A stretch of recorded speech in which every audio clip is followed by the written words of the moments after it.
NBA player right now. Just not. LeBron's actually good still, too. That's he's like legit, like top 10, top 15 player in this league good. Every time I open up a different app, I'm reminded that I should never be shocked in life. A year ago, I thought Puff Daddy was just going to go straight to the highest of heights. Now, I'm like, wow, going straight to hell. You too caught up in Puff Daddy, man. I'm just saying. I never have spent enough time. Like, P. Diddy's just been an afterthought to me for the last 25. Like, we watched Making It Bad or whatnot. Because your boy Ho's about to get caught up too, bro. No. Well, he might get caught up, and then that's a problem. And that's disappointing. But the whole P. Diddy thing, like Anna was talking to me, I was like, dude, Anna, I'm fatigued. I seen her post the Jaguar Wright video. Dude, I saw that the other night. Yeah, I know. My algorithm's all screwed up. Well, I told her, I said, I'm fatigued with Diddy. I don't care about Diddy. I don't. I'm trying to get through the Vince McMahon doc. Yeah, but that's my larger point. Like Vince McMahon as well. Like we don't know what's going to happen in life. And I'm not saying that I'm firing it. I love Shanahan. I think he's been wildly successful. But you're asking like, dude, it's pro sports. It's America in 2024. Wild stuff is happening all over the place. Would I be shocked? Of course I'd be shocked. But at the same time, I'd also be like, dude, I don't even. Kalen DeBoer lost one game, and Alabama is asking for his head. Well, that's Alabama. Well, I'm just saying, Niner fans are crazy, too. Alabama, the South, and the SEC, that's all they have in Tuscaloosa. That's literally you don't think Niner fans are crazy? They just lost to Vanderbilt, for crying out loud. I understand They lost to Vanderbilt. Well, we just lost. They were 22.5-point favorites. I mean, Vanderbilt went up 14-0. I live bet Alabama 4 different times. You guaranteed a Niner double-digit victory against this Cardinal team. And they were up, guess what? They were up double digits. And blew it. You guaranteed a 20-point win over the Minnesota Vikings in Minnesota. And I've pivoted and not panicked. They never led that football game. At all. So don't try to come down my road. But they were up double digits in that football game. I've watched the Niners my whole life. You've watched the Niners your whole life. And look, has there been years where they've surprised me? Of course there has. It just feels like to me, I'm looking at this roster and I feel like I've seen this story before. They look a little old, a little punch drunk, and I don't think they have the answers on the roster to take them where I want them to go. Now, 5 weeks from now, could I be singing a different tune? Absolutely, because that's pro sports. Things happen quickly. I didn't think Brock Purdy would be the franchise quarterback. I've been completely shocked and won over by the guy. And well, he might not be the franchise quarterbatter. You don't know that yet.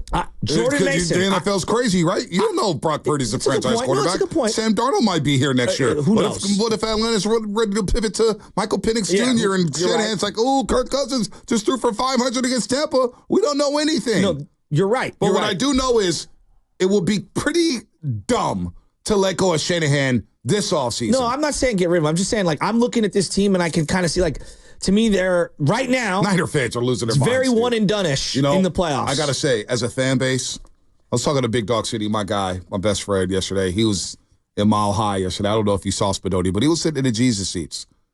And he was just discussing, like, yeah, we got our ass kicked by Denver. It wasn't. And the interception changed the game. You're going up 17-3. And he throw a 100-yard pick six to Practice Retain. Yeah, Brock Bowers wide open. Wide open. Gardner Minshew. But he's wide open. You're going up 17-3. It's Gardner Minshew. But I hear you. You overthrew. I don't care if it was Brian Hoyer. I don't care if it was Nate Longshore. Brock Bowers was wide open at the goal line. And all I'm saying is you're like there to go up 17-3. And it flipped the game. But I was talking to Big Dog anyway.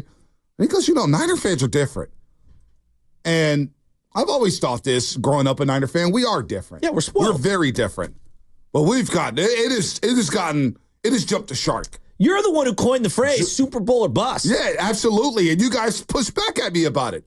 I'm trying, my whole Super Bowl or bust theory, because I remember when I did it. I remember the show I did it. BSNG, Steiny Guru Bonte. Going into the 2019 season, the expectations, I was like, 8-8, I think, 8-8, blah, blah, blah. But I said, you know what? I hate that I have to say that. I want to get back to the Super Bowl or bust days. This franchise made its moniker on being a Super Bowl or bust organization. And how much better has it been since we've been on the Super Bowl or bust hype? They haven't won. I get it. They haven't won. They have not won the Lombardi. But damn it, they've been as close as they've ever been since they've won their last Super Bowl down in Miami, Joe Robbie Stadium, when they blew out the San Diego Chargers. So, isn't that back? Like, fans should embrace having an organization. That's what I loved about the Warriors for so long. For so many years, it was It doesn't matter. If we got to get to the finals and we got to win it. Yeah, but they also, in that scenario, they won. They had, well, I would say that like you had Steph Curry, who is closer to Mahomes than he is like, right? Doubt. I mean, you know? No doubt. So when you have one of those guys, and I think Purdy's really good, but there's guys like Mahomes on the other side, and it's like, damn, like he's building one of the greatest resumes in sports. But you know what, though? At your expense. You know what, though? Their defense had more impact on the Super Bowls than Mahomes against the 49ers. Well, that's like saying Andre Iguodala, you know. No, that's not saying that. No, it's not true. Their defense shut down the 49ers. Yeah, I know. Their defense could not allow us. That's not Iguodala. He was the guy who got the 4th and 2 run. Oh. He was the guy who ended up throwing for 300 yards in that game and like 170, 180 in the second half. Chris Jones was the guy who denied you a touchdown to Brendan Ayuk. Chris Jones was the guy who's batting down passes. Teams win. Trip McDuffie and L'Jarius Sneed were the guys who were counter blitzing and shutting you down in man defense. Their defense was a lot better than whatever Iguodala. I mean, Iguodala's a very good player, is going to go into the Hall of Fame. But to say that, like, nah, come on. Well, I'm using it as an equivalency. You know, they had Kevin Durant, right? You know, teams win championships, but there are outlier players that you get the benefit of the doubt. The Niners, by the way, signed a kicker. They signed Matthew Wright is his name. Matthew Wright. Where's he from? We got a quick profile on Matthew Wright, the kicker. I got his career makes. I'll let you know where he played for in a second, but his stats overall, 40 of 47, so an 85.1% field goal percentage, 9 of 9 from 20 to 29, 14 of 15 from 30 to 39, 11 of 14 from 40 to 49. These are yards, obviously. And 50 plus, 6 of 9. You know, I want to defend something. My craziness, which represents a big bulk of the fan base. Bill Walsh is everyone's favorite of all time. And I've read his memoirs multiple times. I've read a book that Lowell Cohn wrote about him. Glenn Dickey wrote about him.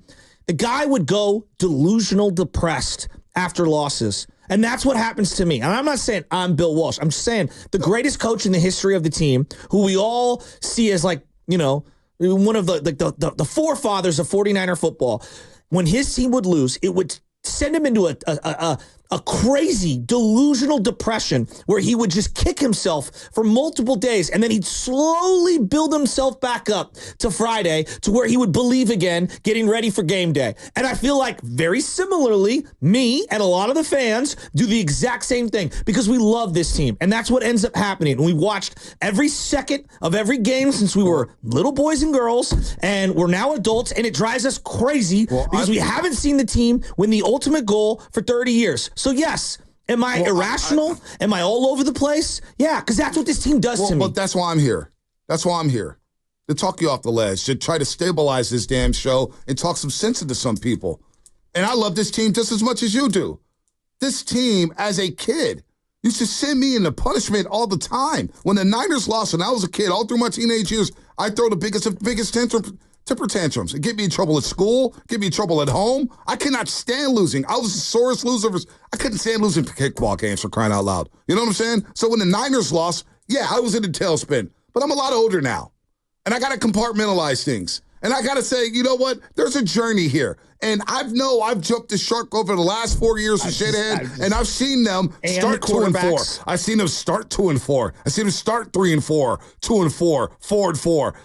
And I said to myself, you know what? I got to chill because they've gone on good runs. Yeah, so but the season is far from over. But don't mistake irrational behavior. I love this team just as much as you do. I love the goddamn 49ers. Love them. But I don't think you're being honest because you're the same guy. Being honest about what? Because you're the same guy who texts me after 2 quarters of a Packer game that the quarterback and everything's on the table. And it is on the table. But do you understand the head coach? Do you understand who the head coach is? Kyle Shanahan moves off quarterbacks quicker than anybody. How is that any different than talking about the coach? They drafted RG3 number 1 overall and drafted Kirk Cousins in the same draft, knowing that, you know what, RG3 might not work out. So we got this backup here. I understand who my head coach is. That's understanding who Shanahan is. And when you got the team broadcaster talking about Sam Darnold, and you got people around the organization talking about Sam Darnold, you think Matt Mayoka just said that out of, this organization thinks Sam Darnold has the greatest throwing arm this franchise has ever seen, the strongest throwing arm ever. You think that came out of thin air?